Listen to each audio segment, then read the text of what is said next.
Menteri Pertahanan Prabowo Subianto mengajak masyarakat Indonesia untuk mendoakan para korban jatuhnya pesawat Sriwijaya Air SJ182 di Kepulauan Seribu pada Sabtu 9 Januari 2021.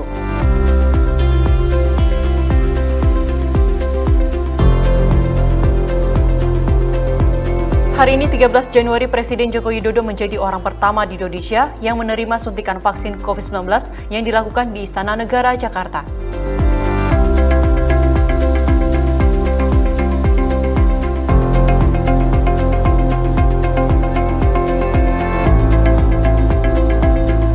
Presiden Joko Widodo mengirimkan nama Komjen Pol Listio Sigit Prabowo sebagai kandidat tunggal calon Kapolri yang akan menggantikan Jenderal Polisi Idam Aziz. Surat Presiden tentang penggantian Kapolri diserahkan oleh Mensesnek Pratikno dan diterima oleh Ketua DPR RI Puan Maharani Rabu 13 Januari 2021.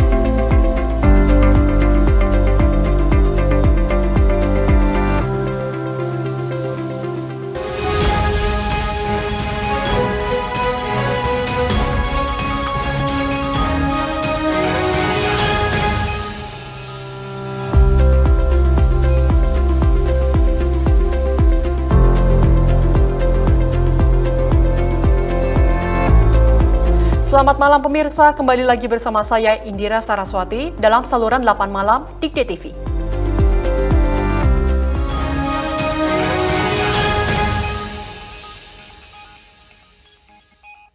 Kita masuk ke berita utama pemirsa. Menteri Pertahanan Prabowo Subianto mengajak masyarakat Indonesia untuk mendoakan para korban jatuhnya pesawat Sriwijaya Air SJ182 di Kepulauan Seribu pada Sabtu 9 Januari 2021.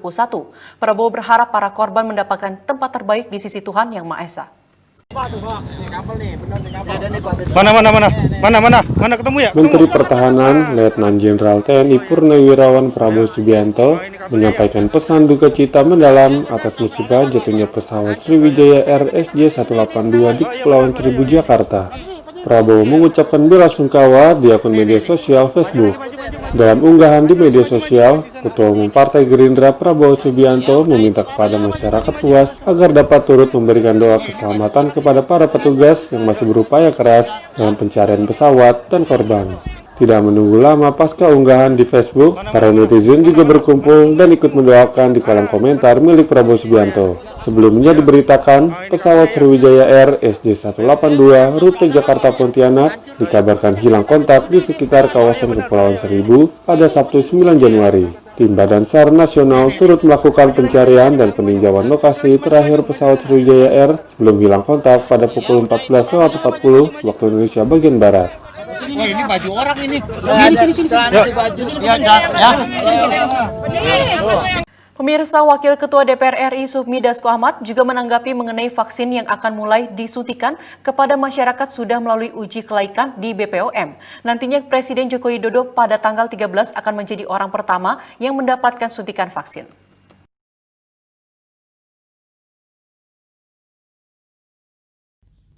Dasko mengatakan vaksin yang akan mulai disuntikan kepada masyarakat sudah melalui uji kelaikan dari BPOM. Namun, Dasko juga mengingatkan bahwa vaksin juga terdapat batasan secara medis. Ya, kami memang sudah meminta dari jauh-jauh hari bahwa vaksin yang akan diedarkan dan disuntik kepada masyarakat itu harus melalui uji kelayakan di BPOM. Nah, sejak kami sampaikan kemudian sampai dikeluarkannya kemarin itu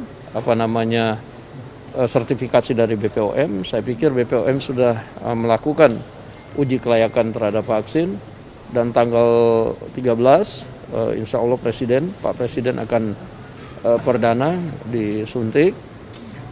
Namun biar pun begitu dalam vaksin tersebut juga ada batasan-batasan yang secara medis mana yang boleh, mana yang tidak boleh.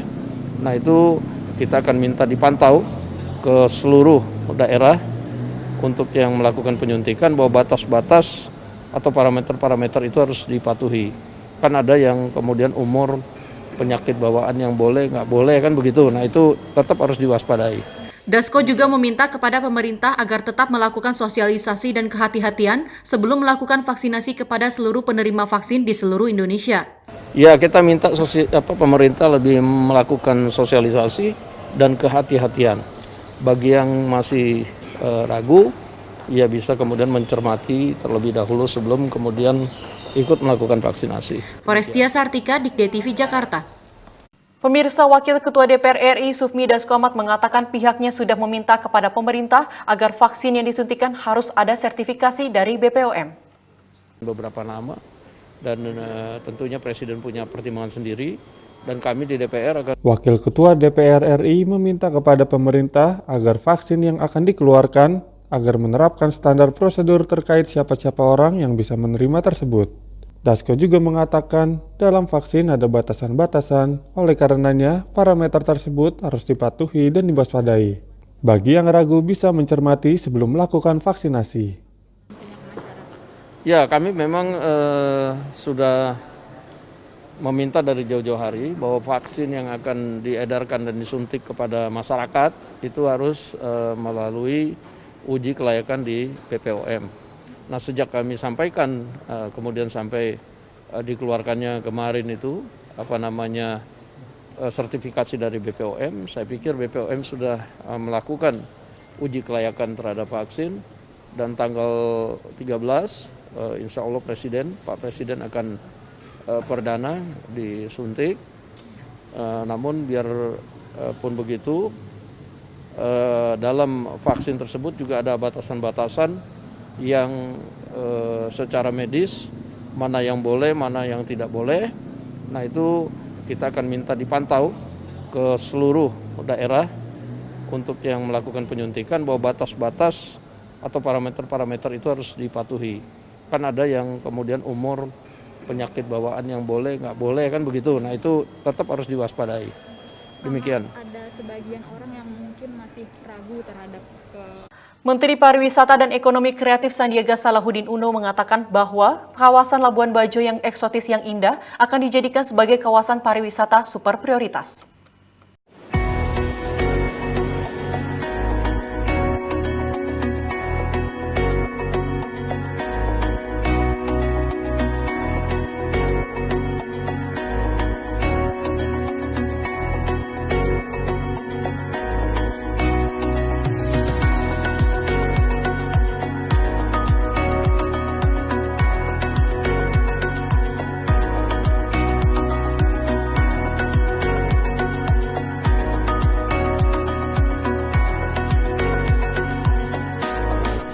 Lihat sendiri proses Menurut Sandi, destinasi super prioritas nantinya di Labuan Bajo bukan hanya siap dari infrastruktur dan interkoneksinya, tapi juga siap produk-produk ekonomi kreatifnya, pelayanannya, sumber daya manusianya, dan juga kalender of event-nya.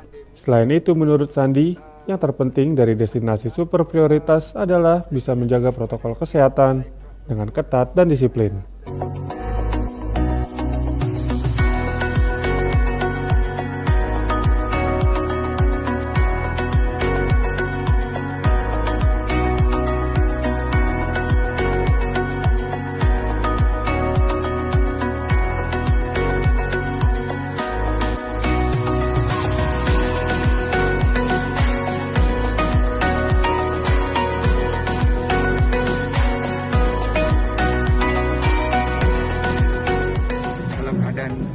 COVID-19 ini, Desa Pasir Panjang ini 100% bebas COVID. Tapi Pak, yang mungkin membawa COVID ini justru kita-kita yang datang. Jadi protokol kesehatan yang ketat dan disiplin harus dijaga. Dan tadi saya ingatkan terus-menerus secara repetitif, sosialisasi ini tidak boleh pernah mengendor. Jadi jangan kasih kendor. Baik pemirsa, jangan kemana-mana, kita akan lanjutkan kembali usai pariwara berikut ini.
Ada apa, Kang?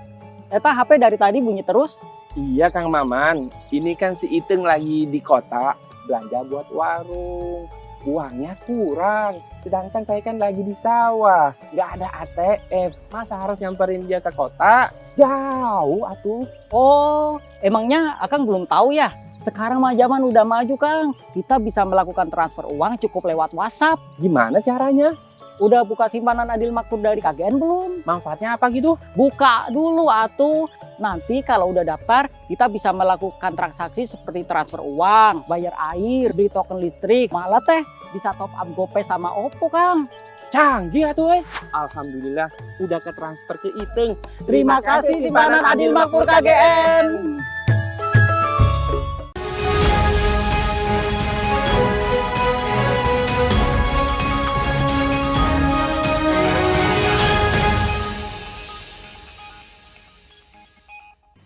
Kita lanjutkan kembali pemirsa, hari ini 13 Januari, Presiden Joko Widodo menjadi orang pertama di Indonesia yang menerima suntikan vaksin COVID-19 yang dilakukan di Istana Negara, Jakarta.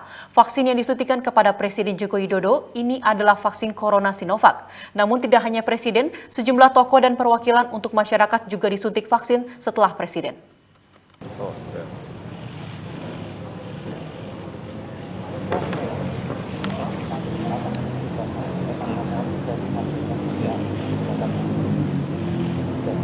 Presiden Jokowi menjadi orang pertama menerima suntikan vaksin COVID-19 di bagian lengan kiri atas yang dilakukan oleh dokter kepresidenan. Sebelum mendapatkan vaksin, Presiden melakukan beberapa tahapan. Pertama, pendaftaran, pemeriksaan kesehatan dan pemeriksaan fisik sederhana dengan pengecekan tekanan darah dan verifikasi bahwa tidak pernah terpapar virus COVID-19, lalu kemudian disuntikan vaksin dan langsung diberikan kartu vaksin, dan terakhir adalah tahap menunggu selama 30 menit. Hal ini dilakukan untuk memonitor ada atau tidaknya efek samping yang ditimbulkan usai vaksin. Selain Jokowi, pada waktu yang bersamaan, terdapat 3 kelompok penerima vaksin. Kelompok pertama, diantaranya Menkes Budi Gunadi Sadikin, Menteri BUMN Erick Thohir, Menteri Luar Negeri Retno Marsudi, Mendiknas Nadiem Makarim, Kapolri Jenderal Idam Aziz, Panglima TNI Marsikal Hadi Cahyanto, Ketua Satgas COVID-19 dan Kepala BPOM. Namun, sementara untuk para Menteri Kabinet Indonesia Maju bakal divaksin di kementeriannya masing-masing. Kelompok kedua yaitu Ketua ID Daeng M. Fakih, Ketua PPNI Harif Afillah, Ketua PPIB Emi Nur Jasmi, Ahli Vaksin Milenial Dirgayuza Rambe, Ketua Muhammadiyah COVID-19 Comment Center Agus Syamsuddin, Ketua Satgas NU Peduli COVID-19 Najwa Shihab, Dr. Tirta, Bunga Citra Lestari, dan Raffi Ahmad. Dan kelompok ketiga yaitu Ketua PBNU Marsyudi Syuhud, Perwakilan Muhammadiyah Sekjen MUI Amisya Tambunan, Ustaz Dasat Latif, dan perwakilan organisasi Kristen, Katolik, Hindu, dan Buddha. Diketahui, vaksin Sinovac telah mendapatkan Emergency Use Authorization EUA dari BPOM dan fatwa halal dari MUI setelah melalui uji klinis 3 di Bandung. Hasil efikasi vaksin Sinovac adalah 65,3%. Bersama-sama dengan saya tadi divaksin, Bapak Ketua ID, Ikatan Dokter Indonesia, Bapak Daeng M. Fakih, dan juga dari perwakilan agama, saya ingin mengucapkan terima kasih kepada Bapak Kiai Isamuddin, kemudian dari Sekjen MUI, Majelis Ulama Indonesia, Bapak Dr. Amisya Tambunan, beliau juga adalah tokoh dari Muhammadiyah, dan tadi Bapak Kiai Muhammad Isamuddin adalah dari Nahdlatul Ulama, kemudian juga dari perwakilan guru hadir langsung Ketua PGRI, Profesor Unifah Rosidi, kemudian dari Ketua PPNI, perawat, Bapak Arif F., dan juga Sekjen Ikatan Bidan, Bu Ade Jubaidah, serta dari perwakilan buruh, bersama kami tadi juga divaksin Ibu Agustini Stiorini, dan juga perwakilan dari PGI, dari KWI, dari PHDI, dari Permabuti, dari Matakin. Juga ada Ibu Narti, pedagang sayur dari Pasar Impres Gading di Jakarta Utara, hadir juga. Serta, saya tadi lupa, ada perawat Ibu Nur Fauzah dari Dinkes DKI, dan yang lain-lainnya. Setelah kita melakukan vaksinasi perdana ini, nanti akan terus dilanjutkan vaksinasi di seluruh provinsi, kabupaten, dan kota di seluruh tanah air.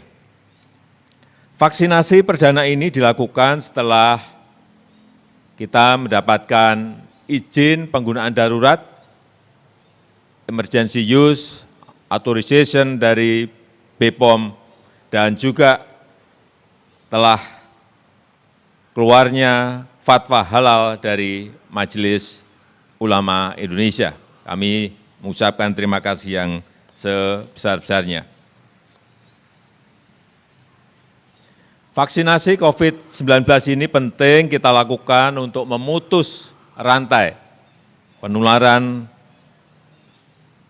virus corona ini dan memberikan perlindungan kesehatan kepada kita dan keselamatan, keamanan bagi kita semuanya, masyarakat Indonesia. Dari Jakarta, Dito Rosito melaporkan. Pemirsa, Presiden Joko Widodo menjadi orang Indonesia pertama yang mendapat suntikan dosis pertama vaksin CoronaVac buatan perusahaan asal Cina Sinovac di Istana Negara, Jakarta. Vaksinator yang menyuntikkan dosis pertama kepada Presiden, yaitu Wakil Ketua Dokter Kepresidenan Abdul Muthalib, terlihat gugup.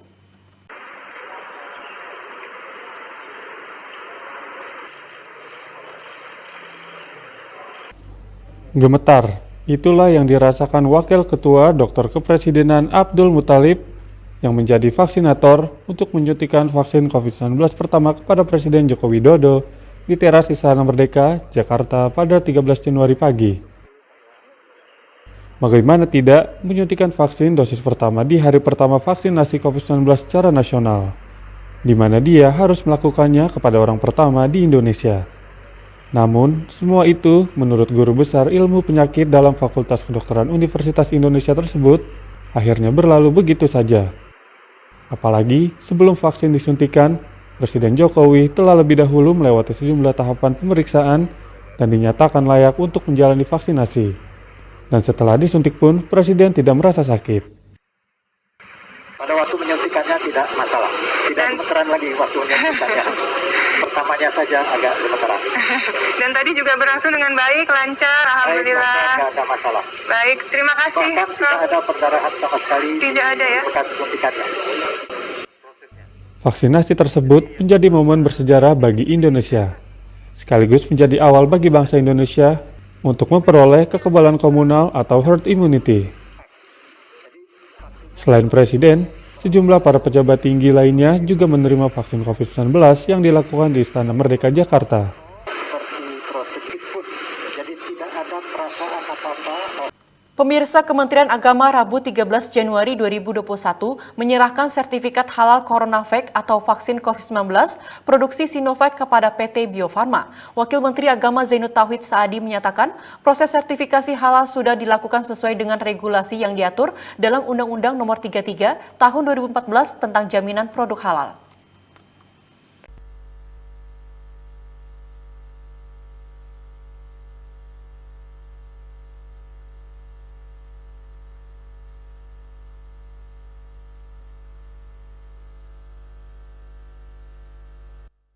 Kementerian Agama pada 13 Januari menyerahkan sertifikat halal CoronaVac vaksin COVID-19 produksi perusahaan asal Cina Sinovac kepada PT Bio Farma Persero, menyusul Majelis Ulama Indonesia yang sebelumnya secara resmi menerbitkan fatwa halal serta Badan Pengawas Obat dan Makanan yang secara resmi mengeluarkan izin penggunaan darurat atau Emergency Use Authorization atas antivirus SARS-CoV-2 tersebut.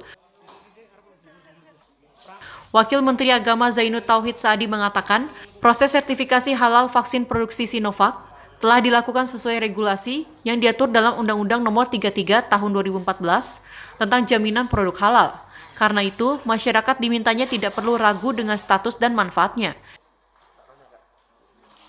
Dia mengajak masyarakat Indonesia untuk dengan penuh kesadaran dan tanpa keraguan mengikuti vaksinasi yang akan segera dilaksanakan oleh pemerintah. Karena hadirnya vaksin bertujuan untuk saling melindungi satu sama lain. Dan semua agama jelasnya mengajarkan hal itu. Karena telah melalui tahapan sertifikasi halal dan didukung proses uji klinis yang dilakukan BPOM, kita tidak perlu ragu. Bahkan vaksin Sinovac ini halal, suci, sekaligus toyib, halalan toyibah, atau aman untuk Zainud pun menegaskan dia siap divaksinasi. Lebih lanjut, Zainud mengatakan kehadiran vaksin itu merupakan babak baru perjuangan bangsa Indonesia melawan COVID-19, sekaligus sebagai bentuk ikhtiar dan wujud kecintaan pemerintah kepada bangsa dan rakyat Indonesia.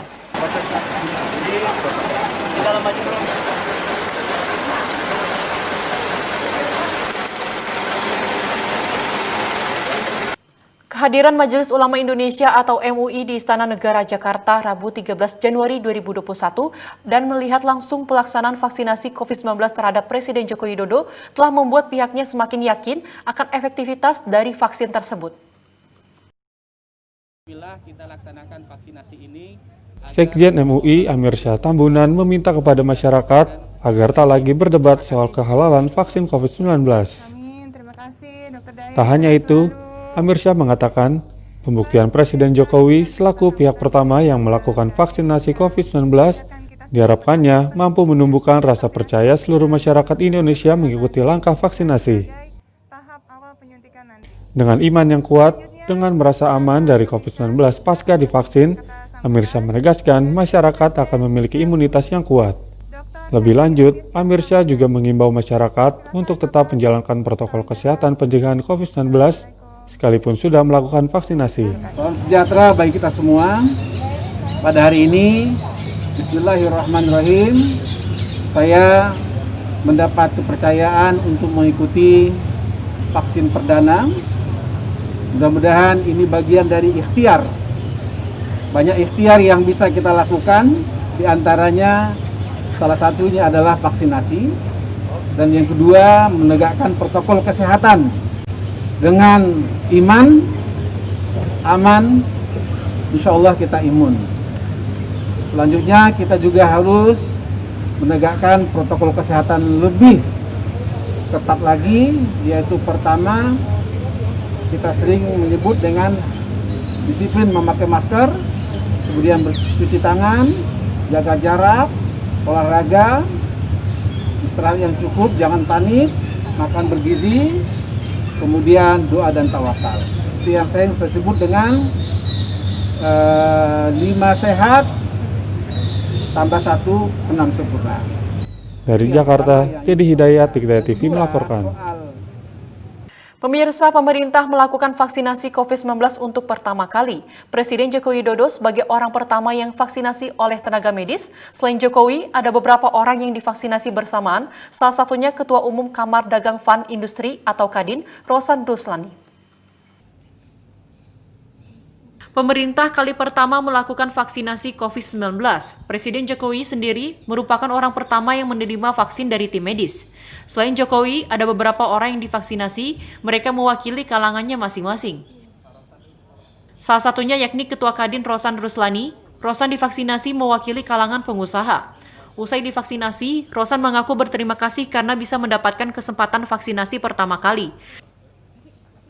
Menurutnya, vaksinasi COVID-19 merupakan langkah awal dalam membangkitkan ekonomi bangsa yang sempat terpuruk setahun belakangan akibat COVID-19. Rosan juga yakin jika vaksinasi merupakan tahapan yang paling ditunggu oleh masyarakat, karena masyarakat tidak perlu lagi cemas dan takut dalam menjalani keseharian. Rosan juga mengaku pasca divaksinasi, dirinya tidak merasakan efek samping yang begitu besar. Ia mengatakan dirinya justru begitu segar setelah divaksinasi. Alhamdulillah, dan prosesnya tadi pertama dicek dulu oleh ya ibu dokter, diambil tensi darahnya, mau dicek, kemudian ditanyakan riwayatnya, di reconfirm kembali, dan sudah itu baru dicek lagi persyaratannya dan divaksin. Nggak lebih dari 5 menit vaksinnya, alhamdulillah, dan saya merasa segar selalu. Segar-segar saja, sehat-sehat. Baik Pak, tentunya saat ini disarankan untuk menunggu 30 menit, betul ya? Betul, betul. Tadi pasca vaksin tampaknya diberikan dokumen, boleh ditunjukkan? Apakah masih di sana? Dokumennya setelah 30 menit baru nanti diambil lagi, dan pada tanggal 27, 14 hari kemudian akan dilakukan vaksin kedua. Fakih Fatur Rahman, Dikde TV Jakarta. Baik pemirsa, jangan kemana-mana, kita akan lanjutkan kembali usai pariwara berikut ini.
Ada apa, Kang?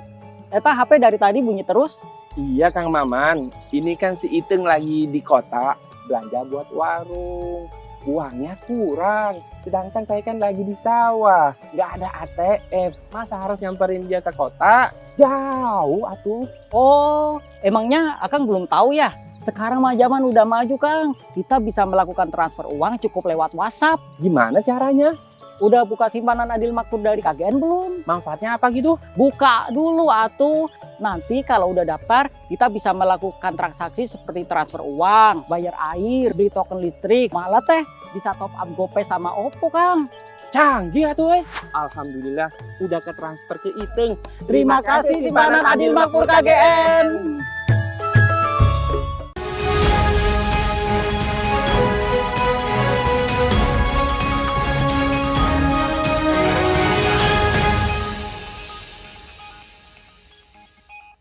Kita lanjutkan kembali pemirsa. Rais Syuriah, Pengurus Besar Nahdlatul Ulama atau PBNU Ahmad Isomuddin mengaku vaksinasi gelombang pertama yang diikuti langsung oleh Presiden Joko Widodo dan jajarannya merupakan bentuk angin segar guna meningkatkan rasa kepercayaan masyarakat terhadap vaksin COVID-19.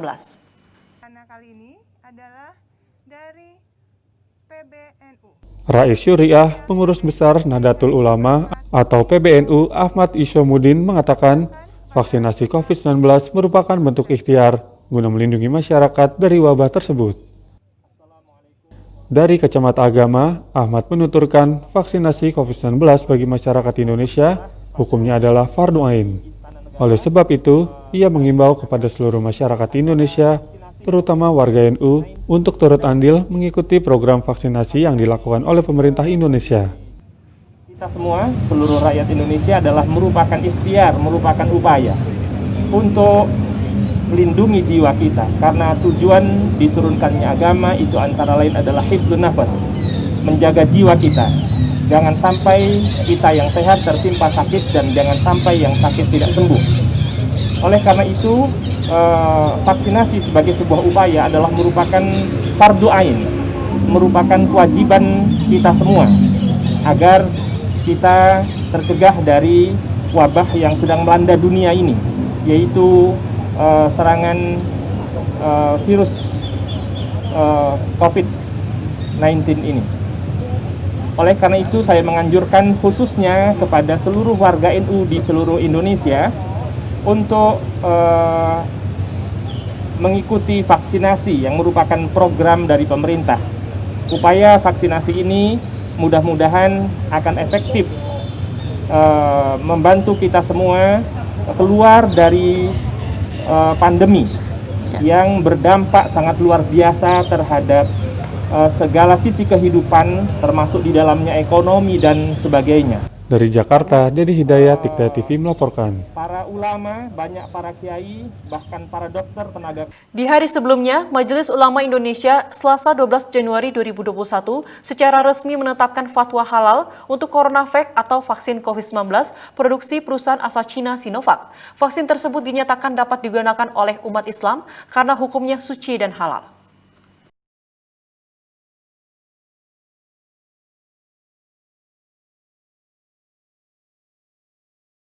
Majelis Ulama Indonesia pada 11 Januari secara resmi menerbitkan fatwa halal bagi CoronaVac, yaitu vaksin COVID-19 produksi perusahaan asal Cina Sinovac. Seiring terbitnya otorisasi keamanan dan manfaat dari antivirus SARS-CoV-2 tersebut, hal itu tertuang dalam Fatwa MUI nomor 2 tahun 2021 tentang vaksin COVID-19.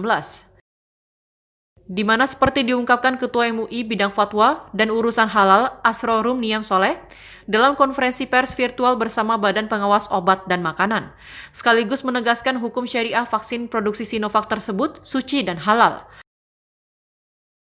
Vaksin jelasnya boleh digunakan oleh umat Islam selama terjamin keamanannya dari ahli yang kredibilitas dan kompetensinya terjamin, dengan mempertimbangkan aturan dalam Al-Quran, pandangan ulama, dan kaidah fikih, di mana selain halal, keamanan secara medis juga menjadi pertimbangan penetapan fatwa tersebut. Nah, kredibilitas dan kompetensi itu terkait dengan kelembagaan. Badan POM memiliki otoritas secara institusional untuk menegaskan hal itu. Demikian juga PBID, kemudian ITAGI, dan juga ahli-ahli yang terkait dengan masalah vaksin.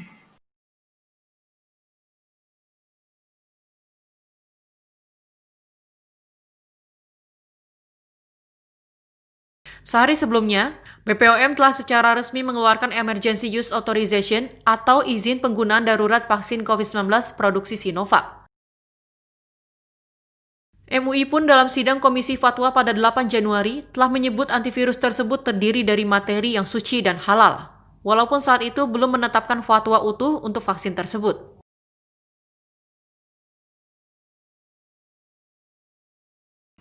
Kita lanjutkan kembali pemirsa, sebelum vaksinasi dilakukan, Badan Pengawas Obat dan Makanan juga telah mengeluarkan izin penggunaan darurat atau Emergency Use Authorization untuk vaksin COVID-19 Sinovac. Izin penggunaan vaksin Sinovac disampaikan Kepala BPOM Penny Lukito pada Senin 11 Januari 2021. Yang mencakup pengawasan mulai dari bahan baku, proses pembuatan hingga produk jadi vaksin sesuai dengan standar penilaian mutu vaksin yang berlaku secara internasional. Kepala BPOM, Penny Lukito menyatakan, vaksin Sinovac telah mendapat izin untuk digunakan dalam vaksinasi. Penggunaan vaksin Sinovac seusai dikeluarkannya izin penggunaan darurat atau Emergency Use Authorization. Cara pembuatan obat yang baik, sehingga dapat dipastikan konsistensi mutu dari vaksin tersebut. Izin diberikan setelah vaksin Sinovac melewati beberapa tahap uji klinis. Saat uji klinis tahap ketiga yang dilakukan di Bandung, Jawa Barat, Penny mengatakan vaksin Sinovac memiliki nilai efikasi sebesar 65,3%.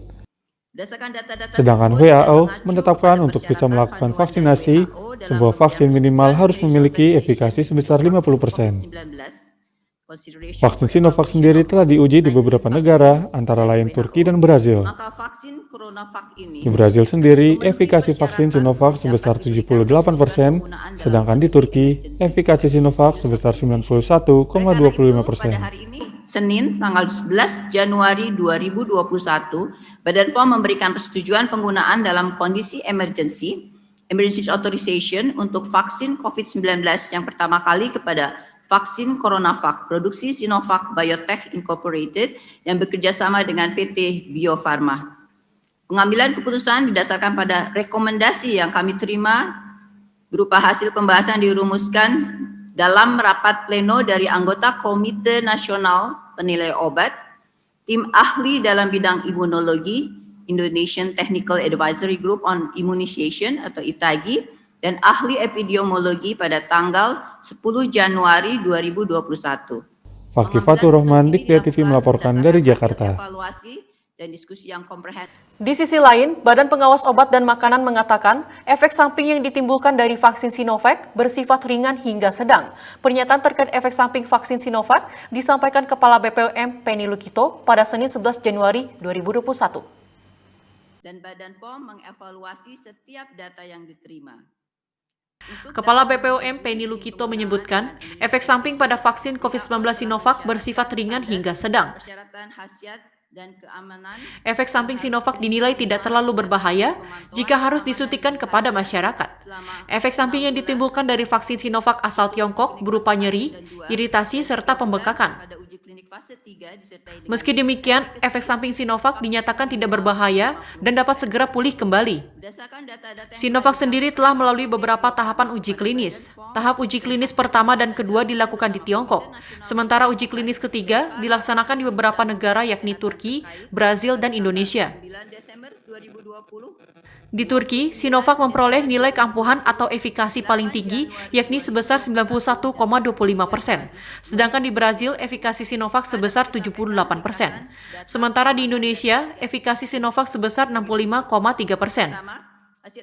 Sementara standarisasi WHO, kata Penny, nilai keampuhan atau efikasi pada vaksin yakni sebesar 50%. Dari studi klinik fase 3 di Indonesia, Turki, dan Brazil yang dipantau sampai periode 3 bulan setelah penyuntikan dosis yang kedua. Secara keseluruhan menunjukkan vaksin CoronaVac aman dengan kejadian efek samping yang ditimbulkan bersifat ringan hingga sedang, yaitu efek samping lokal berupa nyeri, iritasi, pembengkakan, serta efek samping sistemik berupa nyeri otot, fatigue, dan demam. Frekuensi efek samping dengan derajat berat, sakit kepala, gangguan di kulit atau diare yang dilaporkan hanya sekitar 0,1 sampai dengan 1%. Efek samping tersebut merupakan efek samping yang tidak berbahaya dan dapat pulih kembali. Jika secara keseluruhan kejadian efek samping ini juga dialami pada subjek yang mendapatkan placebo. Hasil evaluasi terhadap data dukung khasiat atau efficacy. Fakih Fatur Rahman, Dikti TV melaporkan dari Jakarta. Pemirsa, Kepala Dinas Kesehatan Provinsi Maluku Utara Idar Sidi Umar mengatakan untuk vaksinasi COVID-19 rencana akan dimulai pada 15 Januari mendatang dan difokuskan kepada tenaga kesehatan serta pimpinan dan tokoh daerah yang berada di 2 kota, yakni Kota Ternate dan Kota Tidore Kepulauan. Vaksinasi COVID-19 tahap pertama di Maluku Utara direncanakan mulai dilakukan pada 15 Januari 2021 dengan fokus penerima adalah tenaga kesehatan atau nakes serta sejumlah pimpinan dan tokoh daerah. Adapun wilayah yang menjadi sasaran vaksin di tahap awal ini hanya di 2 kota saja, yaitu Ternate dan Tidore Kepulauan. Adapun wilayah lainnya akan mendapatkan jadwal vaksinasi tahap kedua yang diperkirakan dimulai di bulan Februari. Kepala Dinas Kesehatan Maluku Utara, Idar Sidi Umar, Senin sore, penyuntikan vaksin Sinovac akan dilakukan terhadap 1.664 tenaga kesehatan di Kota Ternate dan 1.123 tenaga kesehatan di Kota Tidore Kepulauan. Adapun pejabat dan tokoh di masing-masing daerah yang siap menerima vaksin sebanyak 10 orang. Data sasaran tahap pertama, termen pertama ya, dilaksanakan pada bulan Januari, yaitu dilaksanakan di Maluku Utara ini di 2 kota, yaitu Kota Ternate yang berjumlah tenaga kesehatan 1.664 orang, ditambah dengan pejabat publik 10 orang. Jadi jumlah vaksin kurang lebih ada 3.560, artinya 1 orang disuntik 2 kali. Ya, jadi nanti dilaksanakan pada tanggal 15 ya untuk kota dan kabupaten. Jumlah tenaga kesehatan yang siap menerima vaksin Sinovac di seluruh Maluku Utara tercatat 9.327 orang, baik yang ada di Kota Ternate dan Tidore Kepulauan maupun di 8 kabupaten lainnya. Kepala Dinas Kesehatan berharap seluruh elemen masyarakat di Maluku Utara mendukung pelaksanaan vaksinasi secara bertahap ini sehingga semua sehat, terhindar dari wabah virus corona.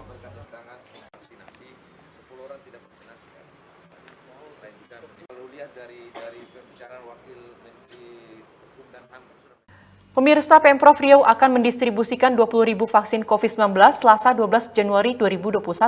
Dari 12 kabupaten kota yang ada, hanya 3 daerah yang akan mendapatkan vaksin, yakni Kota Pekanbaru, Kampar, dan Pelalawan.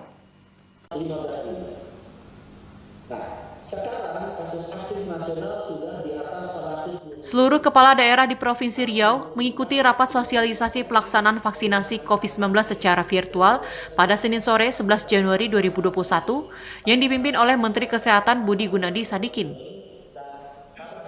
Terkait pelaksanaan vaksinasi COVID-19, Provinsi Riau telah mendapat jatah vaksin sebanyak 20.000 dosis. Keluarnya izin penggunaan darurat atau Emergency Use Authorization dari BPOM Pusat ditindaklanjuti dengan pendistribusian vaksin mulai Selasa 12 Januari. Namun dari 12 kabupaten kota yang ada di Riau, hanya 3 daerah yang akan mendapat bagian, yakni Kota Pekanbaru, Kabupaten Kampar, dan Pelalawan. Kepala Dinas Kesehatan Riau, Mimi Yuliani Nazir menyebut, adanya perubahan yang disampaikan oleh Dirjen Pencegahan Penyakit Menular bahwa untuk tahap awal, lokasi vaksinasi hanya untuk ibu kota provinsi dengan kabupaten penyangga. Jadi ada perubahan, kalau kemarin itu kan untuk 12 kabupaten kota. Nah, ada perubahan baru dari Direktur Jenderal Pencegahan Penyakit Menular, yaitu bahwa yang untuk tahap sekarang ini hanya untuk ibu kota provinsi dengan kabupaten penyangganya. Berarti yang di Provinsi Riau, Pekanbaru, Kampar, dan Pelalawan. Jadi kita mendistribusikannya untuk Pekanbaru, Kampar, dan Pelalawan. Dan tentu berarti untuk jumlahnya tentu akan berubah. Direncanakan, Provinsi Riau akan menggelar vaksinasi pertama pada tanggal 14 Januari mendatang, di mana 14 orang tokoh telah menyatakan bersedia untuk divaksin, diantaranya Kapolda, dan Rem, dan Lanut, dan Lanal, Pelaksana Harian Sekda Riau, Kepala Dinas Kesehatan, dan Direktur RSUD Arifin Ahmad. Pemprov Riau telah menyiapkan 790 vaksinator yang bertugas melaksanakan vaksinasi di seluruh Riau. Selain itu, 236 puskesmas juga telah disiapkan, beserta sarana rantai dingin sebanyak 256 cold chain, 16 kulkas, dan 235 cold box untuk memudahkan pendistribusian vaksin COVID-19 yang harus berada di suhu 2 hingga 8 derajat Celcius.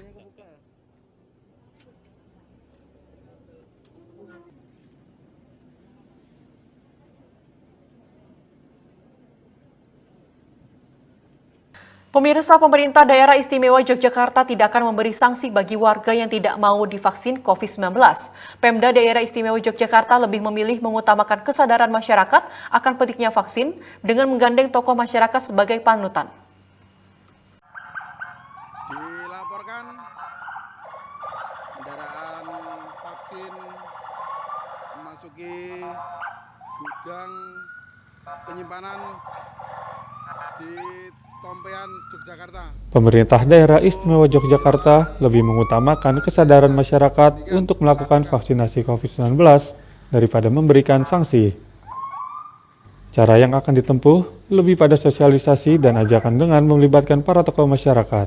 Cara ini dirasa lebih mengena dan tidak menimbulkan kegaduhan.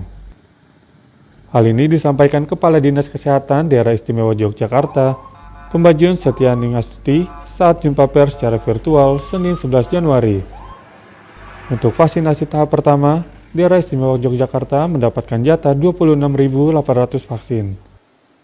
Puluhan ribu vaksin Sinovac itu telah tiba di Yogyakarta pada 5 Januari 2021. Vaksin tahap pertama dikhususkan untuk seluruh pihak yang terkait dengan pelayanan kesehatan. Hingga 8 Januari, jumlah data calon peserta vaksinasi tahap pertama sebanyak 35.239 orang. Vaksinasi adalah bertujuan untuk terjadinya herd immunity. Nah, kalau dalam herd immunity terjadi, artinya apa? Saling membantu, saling menjaga itu juga terjadi. Itu. Jadi di DIY tidak akan diterapkan sanksi ataupun mohon maaf seperti provinsi lain, tetapi mungkin nanti ada ajakan dari pimpinan dari Ngarso Dalam untuk melaksanakan vaksinasi. Saya pikir itu akan lebih efektif, kita menguatkan atau memberikan kesadaran pada warga. Pemda Daerah Istimewa Yogyakarta merencanakan vaksinasi perdana pada 14 Januari. Pada tahap kedua, setelah tenaga kesehatan mendapat vaksin pertama, Daerah Istimewa Yogyakarta bakal menerima 555.290 porsi yang diperuntukkan sektor pelayanan publik dan lansia. Disusul tahap ketiga, dihususkan bagi masyarakat kelompok rentan sebanyak 995.353 dosis, dan tahap terakhir sebanyak 1.067.912 dosis vaksin diberikan kepada pelaku ekonomi yang esensial serta masyarakat lainnya.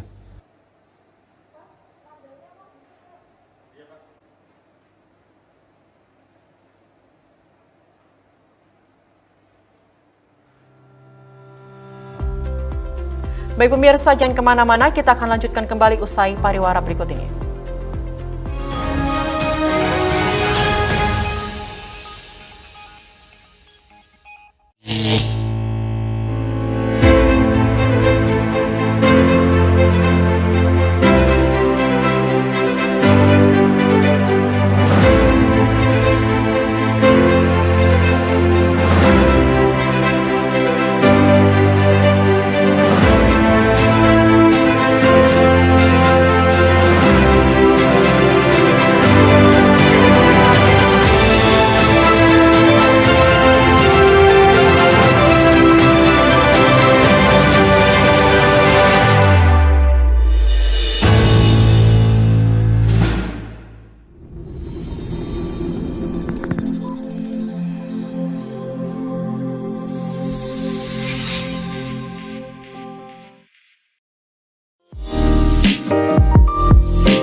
Ada apa, Kang?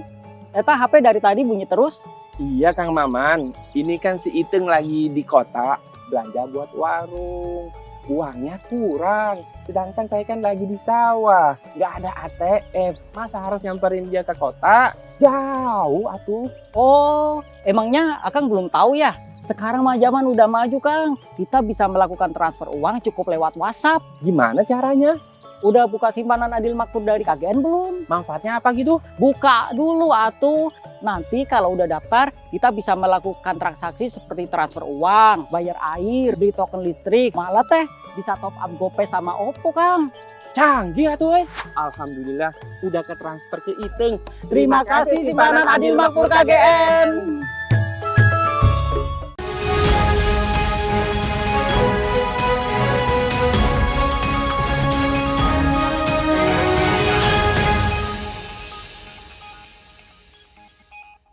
Kita lanjutkan kembali pemirsa, Direktur Eksekutif Indonesia Political Review atau IPR, Ujang Komarudin mengapresiasi keputusan Presiden Joko Widodo yang berani menunjuk Kabareskrim Polri Listio Sigit Prabowo sebagai calon tunggal Kapolri di tengah terpaan isu miring terhadapnya. Pengamat politik Universitas Al-Azhar Indonesia Ujang Komarudin menegaskan, tugas Listio ke depannya akan jauh lebih berat, terutama dalam menyelesaikan persoalan hukum yang dilakukan oleh instansi kepolisian. Ujang mencontohkan, salah satu kasus berat yang akan dihadapi Listio adalah persoalan penembakan 6 anggota Laskar FPI. Tak hanya itu, Ujang menuturkan, Listio juga harus mampu mengubah wajah instansi Tribrarata agar lebih baik lagi, lantaran tingkat kepercayaan masyarakat terhadap kepolisian terus menurun. Kedepannya ia berharap kepolisian tak pandang bulu dalam menegakkan hukum, guna menghilangkan pernyataan hukum tumpul ke atas, tajam ke bawah. Melihat penegakan hukum, kita ini masih melihat penegakan hukum kita compang-camping, masih tebang pilih, masih menyasar kelompok tertentu untuk mengamankan kelompok yang lain. Ya tumpul ke atas tapi tajam ke bawah gitu. Ini menjadi persoalan besar dalam konteks penegakan hukum di Indonesia. Oleh karena itu PR yang lain adalah itu gitu. Nah, yang ketiga yang paling penting adalah bagaimana Polri dekat dengan rakyat. Ini harus jangan berjarak gitu loh. Jangan sampai ini institusi yang kuat gitu ya. Tapi di saat yang lain misalkan Dari Jakarta, Dedi Hidayat, Ito Rosito, Dikde TV melaporkan. Pemirsa, Presiden Joko Widodo mengirimkan nama Komjen Pol Listio Sigit Prabowo sebagai kandidat tunggal calon Kapolri yang akan menggantikan Jenderal Polisi Idam Aziz. Surat Presiden tentang penggantian Kapolri diserahkan oleh Mensesnek, Pratikno, dan diterima oleh Ketua DPR RI Puan Maharani Rabu 13 Januari 2021. Idam Aziz yang nantinya akan pensiun pada tanggal 30 Januari, artinya tanggal 1 Februari 2021. Dikatakan Pratikno, pemerintah berharap surat Presiden tentang pengganti Kapolri segera diproses lebih cepat dari waktu yang telah ditentukan oleh DPR, yaitu 20 hari. Tidak hanya itu, disampaikan Pratikno, pemerintah juga sangat berharap DPR dapat menyetujui nama yang telah diusulkan oleh Presiden Jokowi menjadi Kapolri. Sebelumnya, Ketua DPR RI, Puan Maharani mengatakan, DPR telah menerima surat Presiden tentang penggantian Kapolri.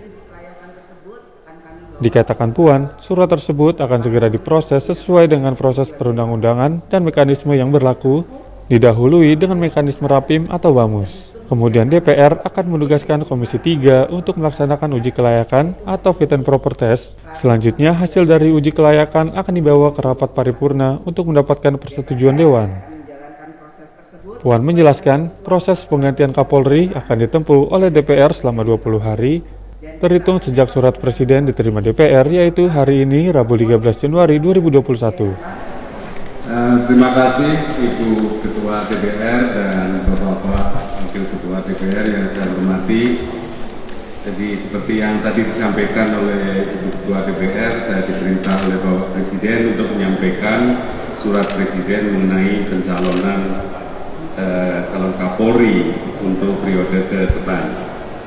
Tentu saja kami sangat mengharapkan, pemerintah sangat berharap proses ini bisa segera ditindaklanjuti oleh DPR secepat-cepatnya, sebagaimana tadi disampaikan oleh Ibu Ketua, 20 hari, dan kami berharap bisa lebih cepat dari itu, sehingga kita segera memperoleh Kapolri yang definitif. Tentu saja hasil proses di DPR kami sangat mengharapkan menyetujui apa yang sudah diusulkan oleh Bapak Presiden.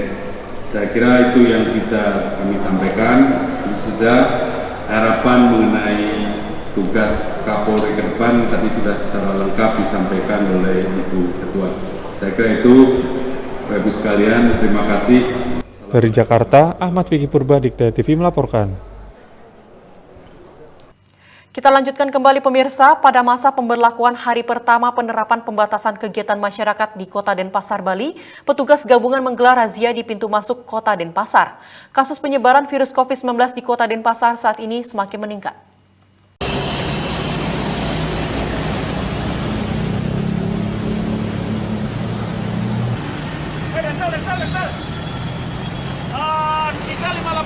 Kita 58 BSD, mobil.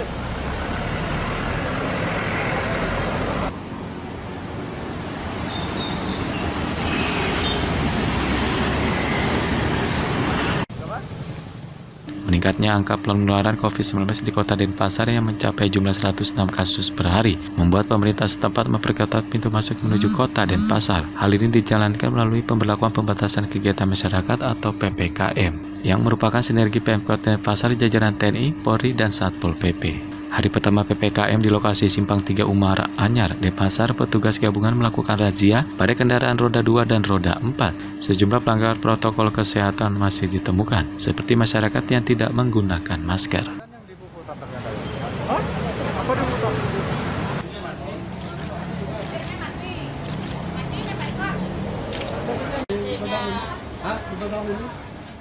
Sebagai cara kita juga ingin mengajak, sebenarnya ingin mengedukasi sebenarnya kepada masyarakat bagaimana bisa taat dan patuh serta disiplin dan punya kesadaran. Yang penting kan harus kesadaran kita tumbuhkan secara bersama-sama untuk mentaati protokol kesehatan, karena tanpa partisipasi masyarakat tentu akan sulit kita bisa menekan atau mengendalikan kasus COVID.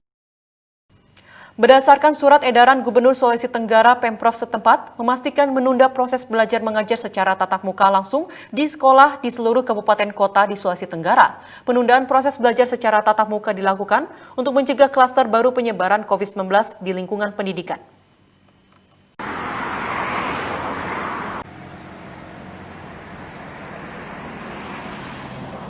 Gubernur Sulawesi Tenggara Ali Mazzi telah mengeluarkan surat edaran terkait penundaan proses belajar mengajar secara tatap muka langsung di semua satuan pendidikan pada seluruh kabupaten kota di Sulawesi Tenggara. Proses belajar mengajar dialihkan secara pembelajaran jarak jauh melalui daring, luring maupun modul. Ali Mazzi menjelaskan penundaan proses belajar mengajar secara tatap muka langsung dilakukan setelah Pemprov Sulawesi Tenggara melakukan koordinasi bersama tim Satgas COVID-19 Provinsi Sultra. Mengingat hampir seluruh daerah di wilayah Sulawesi Tenggara juga masih rentan terhadap penyebaran virus corona. Di sejumlah daerah, kasus positif COVID-19 masih terus terjadi dan tabulasi data pasien terpapar virus corona terus mengalami peningkatan. Gubernur Ali Mazzi lebih lanjut menjelaskan, penundaan proses belajar mengajar secara tatap muka langsung semester genap tahun ajaran 2020-2021 demi mencegah klaster baru penyebaran COVID-19 di lingkungan pendidikan. Termasuk yang zona hijau ya? Kita juga kan melakukan survei. Jadi ada beberapa orang tua masih keberatan untuk dilakukan sekolah tatap muka. Kemudian ini kan masih belum merata di seluruh Indonesia, dan Menteri juga memberikan juga kewenangan kepada daerah, sehingga bangunan senderan jalan provinsi yang berada di Temanggung, Jawa Tengah longsor pada Senin dini hari. Kontur tanah yang labil dan juga digerus air sungai membuat longsor terus melebar ke bahu jalan.